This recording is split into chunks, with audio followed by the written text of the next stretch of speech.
Okay ဒီနေ့မှာတော့ကျွန်တော်တို့ဘိုးလေးတွေကနေပြီးတော့ဒီရောင် new electric အတွက်လုပ်ပေးဖြစ်ခဲ့တဲ့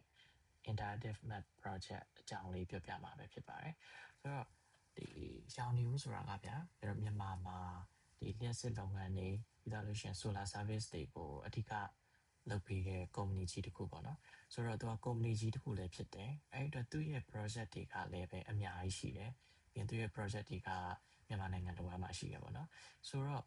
ဒီပုံမှန်ရဆိုလို့ရှိရင် website တွေမှာသူတို့ရဲ့ project တွေကိုပြရမယ်ဆိုရင်သူတို့က project တွေကိုစာနဲ့ပဲပြကြတယ်ဗျာစာနဲ့ပဲ list လုပ်ပြီးပြကြတယ်တချို့ကတော့ပုံလေးတွေနဲ့ထည့်ကြတာပေါ့နော်ဒါပေမဲ့အဲ့ဒါကဘာဖြစ်လဲဆိုတော့user တွေအနေနဲ့ပြင်းမကောင်းတယ်ဗျာတစ်ခုနှစ်ခုလောက်ဆိုလို့ရှိရင်ဖတ်ကြည့်ကြပဲမဲ့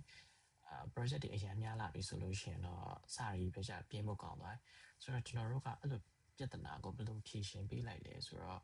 ဒီ interactive map project လေးတစ်ခုလုပ်ပေးလိုက်တယ်ဆိုတော့ဒီမှာတွေ့ရတဲ့အတိုင်းပဲကျွန်တော်တို့ map ကြီးတစ်ခုရှိရယ်ဒီ map ကကျတော့ Google Map ရဲ့ API ကိုသုံးထားရတဲ့ Google Map လို့ပဲဆိုတော့ဒီ map ပေါ်မှာဆိုပင်လေးရှိရဗျာဒီပင်တွေကဘာလဲဆိုတော့ကျွန်တော်တို့ရောင်နေဦးကနေလုပ်ပေးခဲ့တဲ့ project တွေပေါ့ဒီ project တွေကိုကျွန်တော်တို့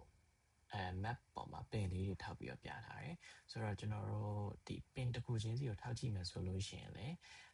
ဒီမှာလုပ်ပေးခဲ့တဲ့ဒီ project ရဲ့ overview ကိုကြည့်လို့ရတာပေါ့နော်ဆိုတော့ဒီ project overview ကိုကြည့်လို့ရမယ်ပြီးရင်ဒီ view project ကိုနှိပ်လိုက်မယ်ဆိုလို့ရှိရင်လည်းဒီ project ရဲ့ detail ကိုဖတ်လို့ရမှာပေါ့ဆိုတော့ဒါက project map ပေါ့နော်ပြီးတော့ကျွန်တော်တို့မြန်မာနိုင်ငံမှာဆိုလို့ရှိရင်လူတော်တော်များများက mobile phone ကိုပဲအဓိကသုံးကြရဗျာဆိုတော့ mobile phone အဓိကသုံးတာဖြစ်တဲ့အတွက်ဒီ map ကလည်း mobile responsive ဖြစ်နေရမှာပေါ့ဆိုတော့အခုကျွန်တော်တို့ဒီ map ကလည်းပဲ mobile ပေါ်မှာ responsive ဖြစ်တယ်ဗျာပုံမှန် Google Map ကိုသုံးနေရတယ်လို့မျိုးပဲဆွဲလို့ရမယ်ပြီးတော့လို့ရှိရင်ထောက်ကြည့်လို့ရမယ်ပြီးရင် view project ကိုလည်းနှိပ်လို့ရမယ်ပေါ့ပြီးသားလို့ရှိရင်ကျွန်တော် back နဲ့ပြန်သွားတကယ်လို့ home page ကိုပြန်သွားခြင်းနဲ့ဆိုလည်းဒီအပေါ်အပါလေးမှာ leave map ဆိုပြီးနှိပ်လိုက်ပါတော့ဒါဆိုကျွန်တော် home page ကိုရောက်သွားပြီဆိုတော့မိကုန်းတစ်ခုရှိတာကျွန်တော်တို့ဒီလို map လုပ်လိုက်တဲ့အတွက် client တွေအနေနဲ့ရော project တွေထည့်ရတာအဆင်ပြေပါမလားဆိုတော့ client တွေအနေနဲ့လည်း project အသစ်တစ်ခုထပ်ထည့်ခြင်းနဲ့ဆိုလို့ရှိရင်အများကြီးလုပ်စရာမလိုပါတော့ဒီလိုမျိုးclient တွေတက်လွယ်တော့လည်းကျွန်တော်တို့ကcustom post type တွေတုံးထားတယ်တုံးတဲ့အတွက်အဲ့လို client တွေအနေနဲ့လည်းအလွယ်တကူထည့်လို့ရတယ်ပြင်လို့ရတယ်ပေါ့နော်ဆိုတော့ client တွေအနေနဲ့သူတို့project တစ်ခုထပ်ထည့်ခြင်းနဲ့ဆိုလို့ရှိရင်ဗျာအဲ့ဒီမှာပုံမှန်တိုင်းproject တစ်ခုထည့်လိုက်တယ်ပြီးရင် client တွေကလည်းပဲသူတို့ information တွေထည့်ရပါတော့ information တွေထည့်ပြီးသားပြီနောက်ဆုံးအနေနဲ့ကျွန်တော်တို့ဒီအောက်မှာ